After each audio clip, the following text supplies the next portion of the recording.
Welcome back. You know, there's been a lot of talk this campaign season about the Safety Act. It's a new law that goes into effect in January, and it is eliminating cash bail for some suspects. And the decision to detain, in many cases, it's going to be up to the judges. And so I am honored to be joined by Cook County Chief Judge Timothy Evans this morning. He has been serving on the courts for 30 long years, 3 decades. And for those of you who don't know, this is the man in charge of hundreds of judges in the court system. And we want to thank you so much for coming on Good Day Chicago. It's a pleasure to be here. Yeah, we don't usually get a chance to talk to you, so this is really quite an honor. All right, first of all, I want to ask you, this week on Good Day Chicago, we've been talking to critics and proponents of this new Safety Act law. And I want to ask you, this goes into effect January 1st. Is this a law you support? What do you think of this law? Well, what people need to understand is the law is scheduled to go into effect January 1st of 2023, but it could easily be amended between now and then in the veto session. So this matter will come before judges and we'll have to rule on it. So it's not my intention to be here to rule on it here today. But what I want to do is tell the public not to worry, not to worry. There won't be any purge law. We're not going to swing open the jail cells and let all the criminals go. It's not going to be like that at all. And what they need to know is cash bail does not guarantee that the people who get out using cash won't be engaging in dangerous conduct. It is, in my opinion, the wrong way to decide who is dangerous to be in the community. And we go by the law. The law is, Salerno case in 1987, only 2 ways to hold somebody pretrial. And keep in mind, we're talking about the difference between pretrial, before the trial, and the trial itself. Most people know about the trial itself because that's the one that says you can't be convicted unless you've heard the evidence and there's a finding beyond a reasonable doubt. What we're talking about is pretrial. That is to say, when you're presumed innocent, when the charge has been made and you now have an opportunity to defend yourself, you need to be able to do that. But there are some judges who tell me that they're concerned about the constitutionality of this judge under the Illinois state constitution. They say it violates this one subject rule. And in fact, the Supreme Court has agreed to take a look at a complaint, a motion for a summary or a motion for, I forget the correct motion, I'm not a legal person, but a group of state's attorneys have said that they believe that this is unconstitutional and it violates that law. And they want the state Supreme Court to look at it. They're confident it's going to be overturned. What do you say to that? Well, here's what I say.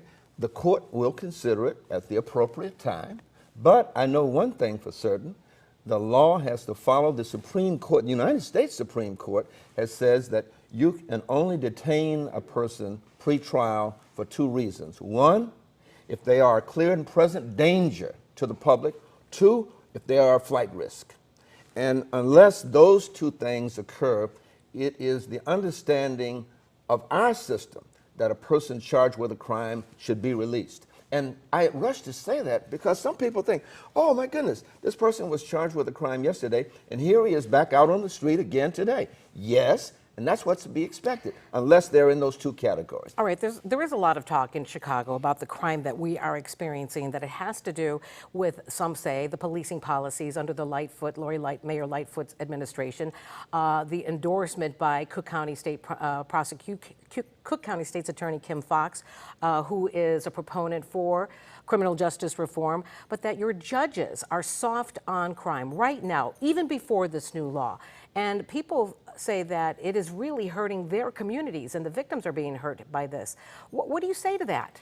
I say they don't really know what the facts are, and I'm so glad to be here with you so I can explain it. To give you an idea, the most serious crime, of course, is murder.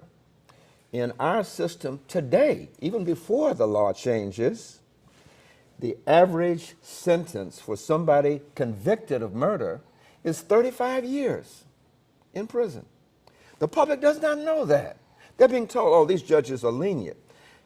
With certain enhancements, some of our judges have ruled that a person convicted of murder gets 80 years.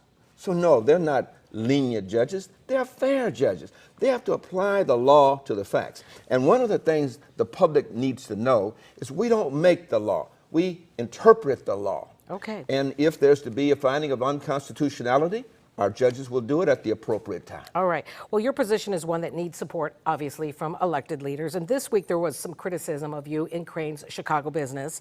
There was an alderman, Brendan Riley, who said, and I want to show this, we have this up here. He said, quote, about you, "He's made a mess of the court system and turned it into a revolving door that is endangering my constituents." And he goes on to say he needs to go. And then yesterday, our political editor, Mike Flannery, spoke with a Cook County Commissioner, Sean Morris, who said this. Take a listen.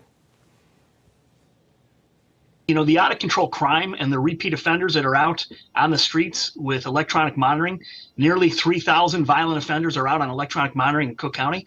The upcoming imperilment that's going to occur with the Safety Act, we think that the state is going to witness, come January 1st in their Safety Act, they're going to witness what's been going on in Cook County for nearly 5 years. To that you say? I say they don't simply understand what the law is. What I've been against is using cash bail to determine who should be free pre-trial. And I still say to my colleagues in the City Council and my colleague in the County Board that cash bail does not determine whether somebody is safe in the community or not. Let me give you an example. If somebody comes before a judge and they're charged with a crime, and the judge says, okay, I'm going to set $100,000 D. That means that they've got to come up with $10,000 in order to get out. These gang members have that money. They can be guilty and they can get out. That is a very good point. So no, cash bail doesn't work. It never worked. And it should never have been the law. And if we can get rid of cash bail and focus on who is a clear and present danger, they will be held pre-trial. If they are flight risk, they will be held pre-trial. All right, I want to ask you about how much autonomy you have from our Cook County Board President, Toni Preckwinkle. We know she does control the budget when it comes to your support staff. I mean, you are in charge of the court system and the judges, but she controls the staffing there that you have. I put this out on my Facebook page, and I asked people to ask questions of you. And this one here said, quote, "If the judiciary is a separate branch of county government, why does it appear like everything he, that being you, does is at the bidding of Toni Preckwinkle?" Those are his words, not mine. How much influence does Toni Preckwinkle have in your courtrooms? And that's an opportunity to clear that up. The only thing that the legislative branch does, which is the Cook County for us here in Cook County, they finance the court. They make no decisions with respect to the court at all. They raise the money that we use to provide the public, the members who are watching us today, their court. I work in their court. And that's the only role that the county board members play, and that's the only way that the president has any influence. And she does not control our staff.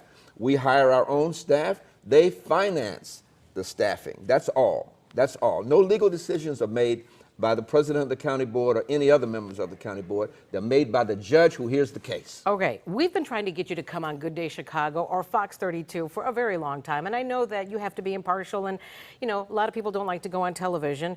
So I got to ask you, why are you coming on now? Why did you want to come on here? Did you want to educate the public about the importance of their vote when you get to the... That's exactly it. And I was invited to be on 32 yesterday. Right. But I had another commitment, so I couldn't go yesterday, and that's why I came today. Well, I'm glad you're here. I'm glad to be here with you.